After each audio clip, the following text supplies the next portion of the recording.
First, let's talk this past weekend of footy action in the Barclays Women's Super League. We had another match day in the gauntlet for these teams and everything that has happened. So when we take a look at the Barclays Women's Super League and what happened last weekend, some big games. So Everton, they get a 4-1 win over Leicester. Liverpool beat out West Ham 1-0. Brighton and Crystal Palace, they draw 1-1. It was early. It was bookended by a goal early and then a goal late. Chelsea, they snuck out a 1-0 win over Aston Villa. So that is back-to-back 1-0 games for the Blues.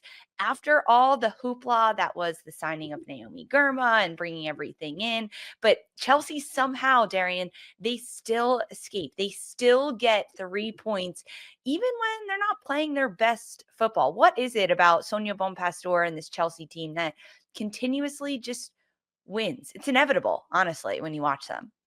It's Chelsea and Sonia Bonpastor, Ale, they know how to just weather a team down. I mean, even looking at their signings, players that they've been going at, it's that they cast such a wide net. And Sandra made up a great point in the last show that I listened to, that they cast such a wide net. They go after so many players because, hey, if they get one or two, they're adding stacks on stacks on stacks. So this team, they bring in subs, whoever, players come in late to the match. They keep weathering down an Aston Villa team who is starting their absolute best 11, their absolute best. And then at the end of the game, you saw them defending for their lives the entire match. They had a really good chance that hit off the crossbar that maybe could have put them up. They had a chance early in the match. Hannah Hampton overplayed her hand and nearly got chipped. But ultimately, Chelsea just know how to flip them around. Myra Ramirez cuts this ball across the 6th, and sadly, Hansen gets an own goal after all of that. So it's really difficult to beat Chelsea because, yes, maybe you have your moments. Maybe if Aston Villa scored early and then just sat in a low block, they could have held on and had a win. But they can just wear you down. And I don't think there's a lot of teams that are able to stop them for a full 90 minutes. Maybe it's 60, maybe it's 70, but very few for a full 90. Sandra, is it possible that the consistency and drama of Chelsea is changing right now? Because when you look at this past weekend against Villa, it was a late own goal. The week before or 2 weeks ago against Arsenal, it was a penalty late in the game. Like, it's these little tiny things that are changing the game. Is it the opposition finding out how to slow down Chelsea? Is it Chelsea just kind of slowing themselves down a little bit? I think it's fair to say it's a little bit of both. I think you don't want to put it all on the team dynamics, but listen, transfer windows kind of cause a little bit of chaos sometimes, and maybe sometimes that also means within the locker room or on the pitch and how that translates. But I wouldn't say it's more one than the other. I think maybe they're more even than we think. Maybe it's more 60 forward 40. But I also think for me, I'm someone that enjoys those types of games when things get really narrow and maybe you kind of got to just win a little bit ugly at times. I think that is really the opportunity where we get to see those really great teams kind of separate themselves from mid-table or just plain old good teams.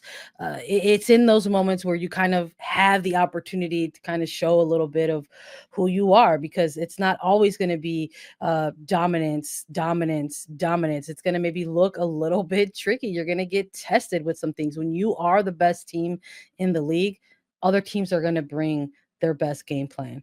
Coaches are going to try to rise up to that level. And so they're going to get presented with some things that are going to be difficult for you to unlock. And sometimes those wins come in the way of perhaps even some luck. I mean, that's an own goal that doesn't happen unless Chelsea aren't in an attacking sequence, unless Mayra Ramirez isn't on her absolute heels sending these balls in. And so that's what ends up happening in this particular match. But I think it bodes well for Chelsea down the stretch. And maybe when they get into some really complex areas of like Champions League as well, these are the games that are actually going to make them better than the ones that are the blowouts. Yeah, that's so true. These are the games that they're going to reflect upon. It's always the case. It always happens. Elsewhere, Manchester United in the 6th minute, they get their lone goal to get a 1-0 win over Tottenham. But this is huge for United because They have now jumped into second place in the standings on 30 points. So 7 behind Chelsea and 3 points ahead of Arsenal. So United sealing the deal in the second place spot. But there was another big game, the biggest game of the weekend, Manchester City against Arsenal. And this one was a gauntlet. It was insane. 7 goals throughout this. Ultimately, though, Arsenal, they get the 4-3 win over Manchester City just barely. So the standings shake out and it's Arsenal in third, City in fourth. But Dee, this Arsenal City game, break it down for us. I mean, I think the men and women's side for City both decided this weekend that they were just going to let their defense go to shambles and overplay their hand building out of the back. And it left them in such desperate moments of defending and trying to crowd around the goal and exposing these huge gaps around their back line because they were so unorganized that then Kiara Keating's doing things really uncharacteristic of how she plays. And Arsenal couldn't miss. They could not miss. It was one of those matches where everything that they were shooting, well, nearly everything was going into the back of the net. And they were preying on the fact that City were sending so many numbers forward. They play in that stretched position, especially in their build out. And they just weren't good enough on the day. I mean, I think Fowler, Fujino were players to highlight on City's side. But if you look at Arsenal, I mean, there's Blackstenius. There's Maria Caldente, who I think is becoming a sort of an unsung hero for Arsenal, watching her play and bringing, her Spanish flair, but also the intensity now that comes with playing in the Super League that is just unstoppable. And City did not have the answer. And it's almost frustrating to watch, but man, I love a high scoring game. But City, what really let them down, it's defense. High scoring game also end to end from the opening minute, right? 1 minute in, we get the goal from Arsenal, and it is back and forth. And Stina Blackstenius just at the very tail end of this game getting the game-winning goal in the 78th minute to give Arsenal the bump and the lift over City. When we think, Sandra, about like the title race and the direction it's going, we made predictions a couple weeks ago. Have anything changed in your top 4? I mean, United's now in second and they've bumped Arsenal. City's all the way down to fourth. It's a little bit of chaos at the top. It's a little bit of chaos, but I don't think my opinions changed from last week. I think when we did a little bit of a preview and the look ahead to these matches that we're recapping a bit now, if there were if there were anything in particular that I was going to be looking for in this Man City versus Arsenal match, and I just kind of kept it simple and said it's just how high stakes of a game it is, and that maybe at this point in the season it shouldn't feel so high stakes, but it does, and that whoever came out of that as the winner is going to obviously better position themselves moving forward, and that hasn't changed for me outside of this result. I think it's another poor result for Man City. I think they're going to continue to struggle a bit through the rest of the season. I think we see who they are without Bunny Shaw, who was unavailable again in this match, and it's tough because you have incredible pieces, and in Miedema, you have these really kind of step up and show out type of games from Mary Fowler, but you also take a look at what was occurring over the course of this transfer window, and that kind of puts a sour spin on some things, and you wonder, like, were they ever even in contention to go ahead and kind of shore things up on that back line? There's all these question marks around it, with those kind of outside factors perhaps affecting a little bit of what we're seeing on the pitch. And as far as the top 4 moving forward, I think this is what it's going to look like. I think Chelsea's just going to continue to kind of run away with things, and Man United and Arsenal will continue to sort of duke it out.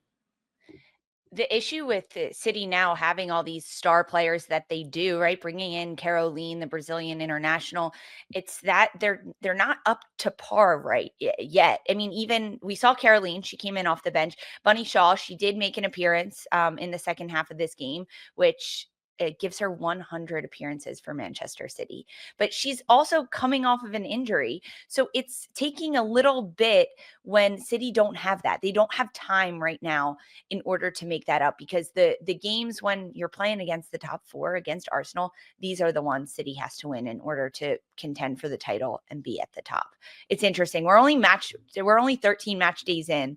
So it's very fun to see how the second half of the season has already been unfolding. of course, we'll keep you updated on things that change, transfers that happen, and moves, of course, that are at the top. Before we end this segment, though, Sandra, just a moment of silence for Crystal Palace. They're struggling. Oh, wait, it's a podcast. We shouldn't do a moment of silence. What's No, happening here? thank you. Brutal. Someone's got my back.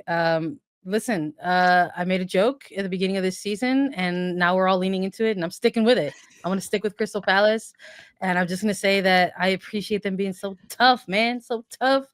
But you hate to see it. I mean, you really, really do. Some narrow games there, but they just can't capitalize on them, unfortunately. Oh, what a tragic own goal. Tough. Maja, sorry, Really just woofed the ball, and it was a brilliant pass back to her. It's tough. That happens. I like that they were able to level. There's Silver lining? Hope there. There's a silver lining. There's always a light at the end of the tunnel, but that tunnel is long and dark, boy. I tell you. Tunnel is long and dark. Yeah, it was 1-1 with Brighton at the end of it, but it's tough. Crystal Palace are in 12th place. They are the bottom of the table with only 6 points through 13 matches. Tough. Those 3 draws have helped them a little bit, given them a couple other points, but they sit 3 points behind Leicester, who's in 11th, and then 4 points behind Villa, who is in 10th place.